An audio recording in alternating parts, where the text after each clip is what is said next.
My father was the assistant of President Sukarno at that time.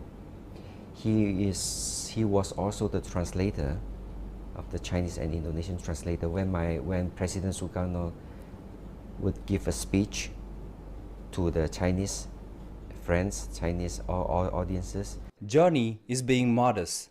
His father, Situ Meizen, was one of the most prominent Indonesian Chinese in history.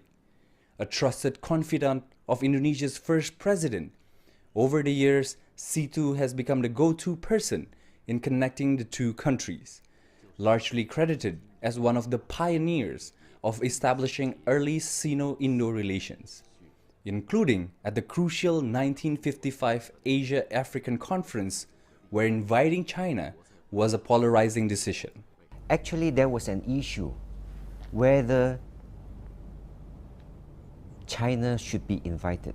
That is already a big issue. Some countries actually oppose to invite China because they think China is a communist country, and at that time they always have the idea that China is exporting the communism, the ideology to the other countries.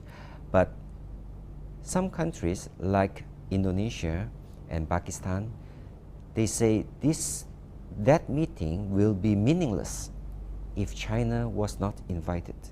This led to the infamous Kashmir Princess incident that was a failed assassination attempt directed at Premier Zhou Enlai, who was spared because of last-minute appendectomy. So it was pretty tense at the moment. Oh yes, it is. And it is also very tense that what message China would like to bring in the meeting. But the then premier made it to the Bandung Conference back in 1955 and played a crucial role in the success of the Asian African Conference that in turn led to the construction of the Non-Aligned Movement, or NAM. It shaped the world order. It's part of NAM's constructions. And you know, back in Bandung 1955, Premier Zhou Enlai was one of the stars, I think. And because of his you know, sophisticated way of doing things, I think it helps Bandung to achieve what it achieved. My father has a very close contact with Premier Zhou Enlai at that time. And then my father's first impression that he's a very gentle person, and he is very smart, very gentle. He is a very detailed person, and he led the team, and he started working at 7 o'clock until 2 or 3 o'clock at night, because my father is responsible for his staying in Bandung.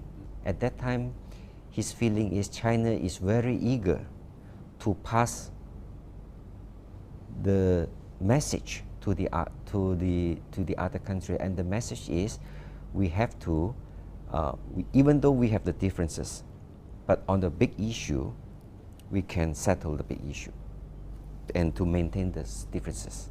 That same message is what President Xi Jinping is carrying on his visit here 60 years later, as the conference is trying to reinvigorate its sense of brotherhood and turn that into real-world benefits for people on both continents.